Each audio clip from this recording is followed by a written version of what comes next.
मंशियात की पैकिंग कराओगे, इनकी जवानी का क्या बनेगा? सोचा आपने?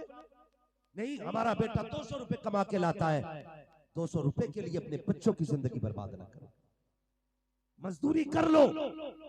हमारा वाले कहते हैं आधी रोटी खाएंगे, बच्चों को पढ़ाएंगे।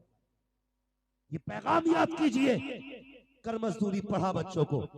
खुदा की कसम, पूरी जिंदगी टूटी जूतियों में काट, कल जब तेरे बेटे की जेब में कलम लगा होगा, दुनिया देख के कहे कि फला का बेटा जा रखा है। खुदा की कसम खा के कहता हूँ, इतना बेटे का कलेजा चौड़ा नहीं होता है जितना बेटे की इज्जत से बाप का कलेजा चौड़ा हो जाए।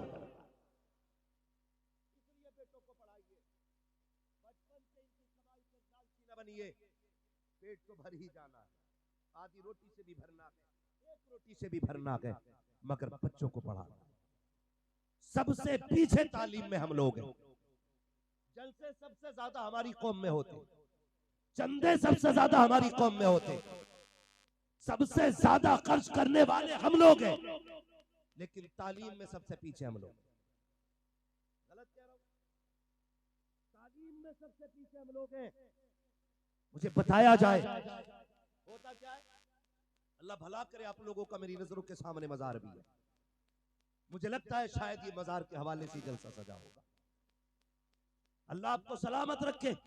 हमारी कौम इतनी अंधी हो चुकी है, कई जगह पे उर्स होते, लेकिन वहां पे एक तरफ नचनिया को बैठाया जाता है, एक तरफ बेगैरत को बैठाया जाता है, और चंद मनचले लड़के आगे खड़े होते हैं, 10-10 हजार की गड्डियां यूं लेके उड़ा दिया करते हैं। कहते मौज आ गई, रात भर मस्ती आ गई, इतनी मौज उड़ाई है यार, कसम खुदा की थकन नहीं उतर रही है। मुझे बताओ तो सही, ऐसी कौन सी कौम होगी सबसे जाहिल जिसके जवान हो, सबसे पीछे जिसकी कौम हो, और वो नचनियों पे 10-10 हजार की गड्डियां लुटाए। अगर तुझे पैसा ज्यादा मिला है, उसी पैसे को उठा, गांव के सारे बच्चों का सर्वे कर, देख स्कूल के अंदर टॉप क्लास के नंबर किसके आए हैं, पढ़ने में सबसे अच्छा कौन है। अगर फीस भरने के लिए पैसे नहीं है तो उठा वो पैसे उस गरीब बच्चे की पढ़ाई में लगा दे। अगर तेरे दिए पैसे से वो बच्चा आईएएस बन गया, आईपीएस बन गया, एमबीबीएस बन गया, खुदा की कसम कहता हूँ वो आईपीएस बाद में बनेगा, गुलामे रसूल पहले बनेगा,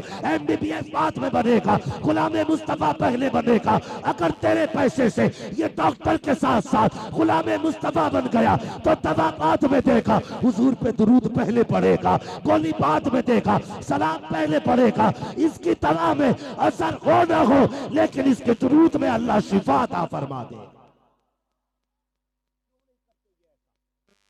अगर हम कहें तो मुजरिम मौलवी, कोई फर्क नहीं पड़ता, लेकिन खुदारा अपने गांव को आगे बढ़ाओ, अपने लोगों को आगे बढ़ाओ, अपने बच्चों को आगे बढ़ाओ।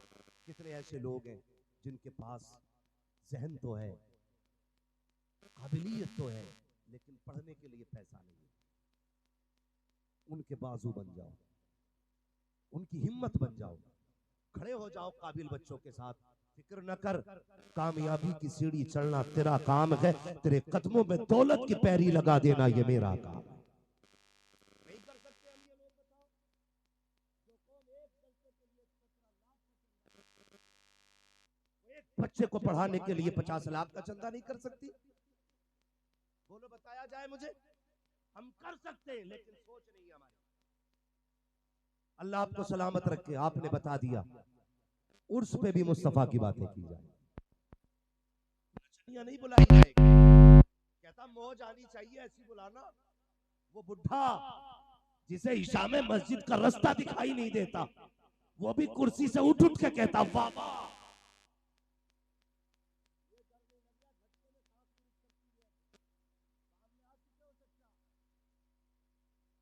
मगर उछल उछल जा रहा है। जो पैर कब्र में लटक गए, उनसे हम तमाशे देखने जा सकते हैं, लेकिन मस्जिद नहीं जा सकते। बार बार चश्मा साफ करके देख लिया, साफ नहीं दिख रही। कुरान पढ़ने कह दो तो कहता हुरूफ नहीं दिखते। क्यों? ये दूर होते जा रहे हैं, हमें दूर किया जा रहा है हमारे दीन से। खुदारा बदलिए अपने आप को। पूरी जिंदगी बेटे का हाथ पकड़ के हमने डांस की पार्टियां दिखाई, फिर कहता बेटा इज्जत नहीं कर रहा। जब बता, जब अब्बा ही मेरे बराबर का बेगैरत है तो फिर इज्जत किसकी करनी है?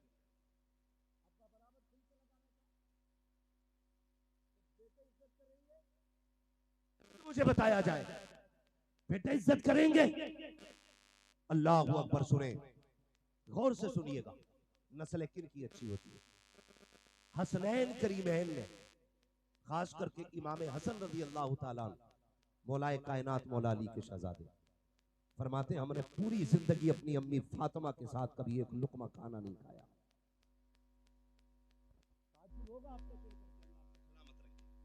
सुने नस्ल कैसे अच्छी होती है कि हमने कभी अपनी माँ के साथ एक प्लेट में खाना नहीं खाया। हुजूर क्यों? फरमाते सिर्फ इस ख्याल से कहीं ऐसा ना हो जिस लुकमे पे, जिस दाने पे मेरी माँ की नजर हो, कहीं अनजाने में वो लुकमा मेरे मुंह में न चला जाए। इतना माँ का एहतराम करते थे। फिर नस्लें कैसी पैदा हुई, उनकी नस्ल में रब ने कैसे कैसे शहजादे पैदा किए। देखे तो सही, आप अच्छे होंगे तो औलाद अच्छी होगी, आप दुरुस्त होंगे तो औलाद दुरुस्त होगी। अगर आप गाने सुनेंगे तो बेटा डांस देखेगा, आप डांस देखोगे तो लड़का जाएगा मुजरे देखने के लिए। खुद क्यों नहीं समझते इस चीज को? बदलिए अपने आप को।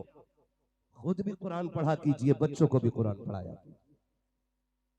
गलत नहीं कह रहा हूं, इतना बड़ा मजमा मेरे सामने, जरा दिल पे हाथ रख के बताइए, हम में से कितने ऐसे होंगे जिन्होंने 8 दिन से कुरान नहीं खोला होगा, और कितने ऐसे होंगे जिन्होंने महीनों से कुरान नहीं खोला होगा, कितने ऐसे होंगे जिन्होंने साल भर से कुरान नहीं खोला होगा। हम में ऐसे भी होंगे जिन्होंने जिंदगी में कभी कुरान नहीं खोला होगा। यह है हमारी कड़वी सच्चाई। ये कमेटी वाले इतने मेहनत क्यों करते? क्या जरूरत थी इतना बड़े पंडाल सजाने की? सिर्फ यही वजह थी ना कि हमारे कौम के लोगों तक सच्ची बातें पहुंच जाए। जो हम मदरसे नहीं जा सकते वो यहां बैठ के सुन लें। हम में से कितने ऐसे हैं जो कुरान नहीं पढ़ सकते? गलत नहीं कह रहा हूं, जाओ अपने घरों को जाके चेक करो।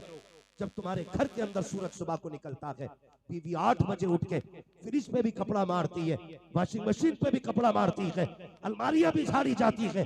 अगर झाड़ने का नंबर नहीं आता तो कुरान की सफाई का नंबर नहीं आता।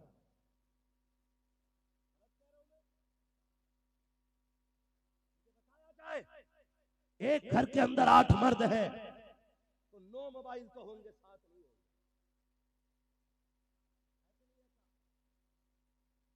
अगर घर के अंदर 8 मर्द है तो 9 मोबाइल होंगे, 7 नहीं होंगे।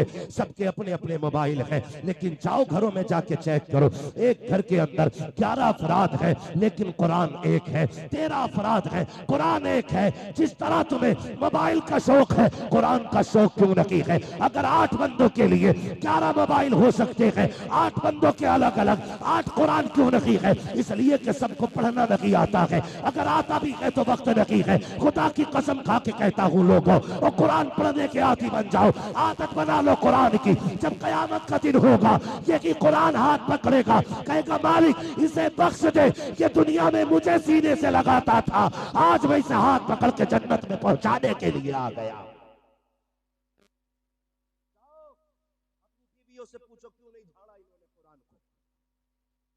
अभी मेला लग जाए, बिसाती की दुकान पे नंबर नहीं आता, नंबर नहीं आता, लंबी भीड़ लग जाती है। ताज्जुब की बात यह है, वही लोग कहते हैं औरतें गलत आती है मेले में जिनकी अपनी बेटियां मेले में खड़ी होती है। अगर मेरी बीवी गलत है तो मेरी जिम्मेदारी है, मैं संभालूं।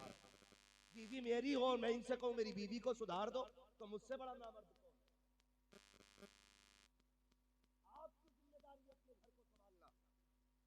आपकी जिम्मेदारी है अपनी बेटी को शरीयत सिखाना, आपकी जिम्मेदारी है बेटी को तमीज देना। मुझे बताइए, अगर इस्लाम बेटी को नमाज के लिए मस्जिद में नहीं जाने देता तो सामान खरीदने के लिए बाजार में जाने की इजाजत कैसे दे?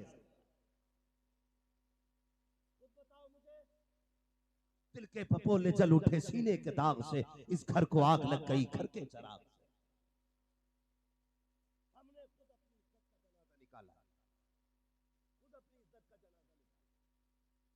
खुदारा अपनी बेटियों को सिखाइए, अपनी बहनों को दीन सिखाइए। बताइए, ये बाजार तुम्हारे लिए नहीं, कितनी इज्जत इस्लाम ने दी, खुदा की कसम सोच नहीं सकते। जिस औरत को पैर की जूती समझा जाता था, फिर महबूब ने कितनी इज्जत बख्शी। फरमाया ये माँ बनेगी तो औलाद के लिए जन्नत है, ये